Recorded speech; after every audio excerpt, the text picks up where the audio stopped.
Okay. Hey guys, Chef Fortunato here. This is kind of the second part to our crepe demo that I did before. Earlier on, I showed you guys how to make some beautiful crepes. Right, they've cooled off. Right, they're easy to work with. They're pliable. Right, and I told you we were going to show you how to make something that's called manicotti. All right, or if you're Italian American, manicotti, right? But let's say it the correct way, right? Manicotti, and in Italian, what that means is it means little sleeves, right? Like little sleeves on a shirt, okay? Because they're going to be like cylindrical tubes filled with cheese. All right. Now, very similar to a ravioli, it's filled with mostly cheese, which is ricotta cheese, okay, and some mozzarella cheese. All right, I'm going to show you how to make a simple filling and how to do this. All right, so what I'm going to do is I'm going to take about 2 cups of ricotta cheese here. Any ricotta cheese you can find is fine. All right, I'm going to take some eggs, right? A little bit of egg, and there's not a lot going in here. This is 2 cups. Just about, I use about 1 egg per cup, which is a rough guideline, right? The egg is going to help to hold this together and kind of solidify when we bake it. Okay, so it doesn't fall apart. It kind of acts like a little binding agent. Right? We have no shells in there, so I'm going to pour it right on in. Right? And this is kind of easy to make because it's just basically you're just mixing all the stuff up. There's no real order to this. Okay, I'm going to add some mozzarella cheese to this. Right? All right, and I'm going to start to mix this up. Okay, and I'm going to add a couple more things to this. I'm going to add some salt and pepper to this, some chopped fresh parsley, which is always nice. Okay, if you don't have fresh parsley on hand, you know, you could just use some dry parsley, which is completely fine. Right? It's not absolutely necessary. It adds a little bit of color to it. It adds a little bit of some fresh herb flavor in there, but not essential. Right?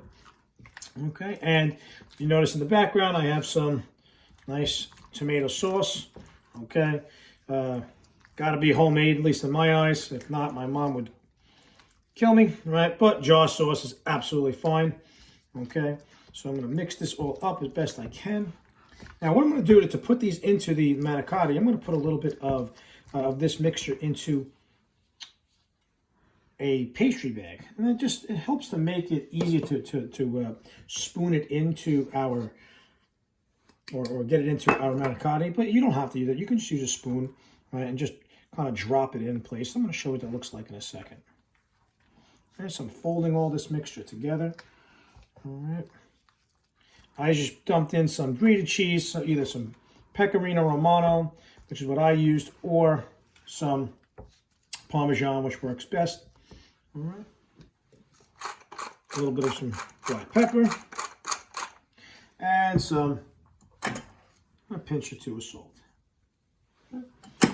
And I'm just going to put this right on into the mixture and mix it up, okay, until it is smooth. Now, my little trick here, right? You're going to take a pastry bag, or if you don't have a pastry bag, a Ziploc bag. Okay, a Ziploc bag, very simply, right? If you notice, I cuffed it over.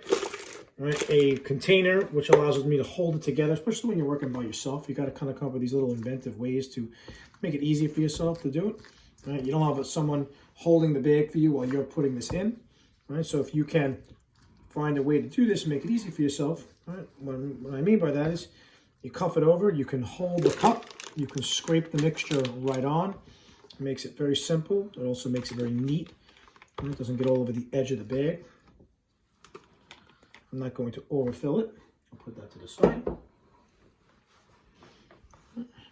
Extra. And what I'm going to do is I'm just going to take my bag and cup it back. Twist the bag.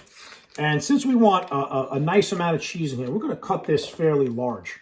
Okay, we want a nice thick cylinder. It'll also allow the mozzarella cheese to come through the hole. If the hole is too small, it'll get clogged up. All right. Now to do this, right, and just so you guys know, cutting board, and I'm working on top of a cutting board. Not going to be cutting right now, but when I cut my parsley, okay, make sure you are always putting I have a little rubber mat here, okay, or a wet paper towel underneath. That helps to anchor that cutting board down.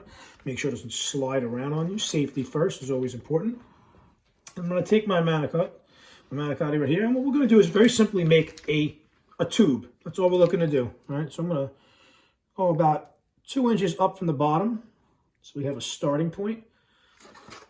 And I'm just going to take that and roll it up as if I were making a little enchilada. Okay, just like that. Very simple to do. Once you have this filling made, and once you have your crepes made, it makes this very simple to do. Now, traditionally, it's either made with a crepe, which we see here, or you could do it also with pasta dough. With pasta dough, they tend to be a little thicker, a little tougher, almost like a lasagna. I love making these with the crepes because they're very light and soft. You don't even need a knife at all. It just cuts right through very simply and soft. They're very light and fluffy. Okay, and I'm just going to put a nice tube of this. I'll just show you how I'm going to finish it up in the dish. All right, I'm just going to roll this. And then to do this, any type of pan will do. I'm using a glass Pyrex dish. You can use a metal dish, which is completely fine. I'm going to take a little bit of your marinara tomato sauce. I'm going to put it on the bottom. This does a couple things. It prevents it from sticking from the bottom. It also keeps it moist. Okay, put a little on the bottom. And we're just going to lay these manicotti right on in. Just like so. Okay. And I would finish it with a little bit more sauce on top.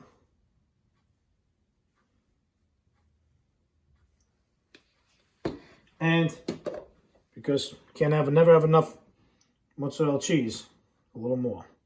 Okay, this is going to go into about a 350-degree oven for about 20 minutes. And you have a wonderful, easy dish that's fresh and delicious. Thank you very much, guys. Enjoy.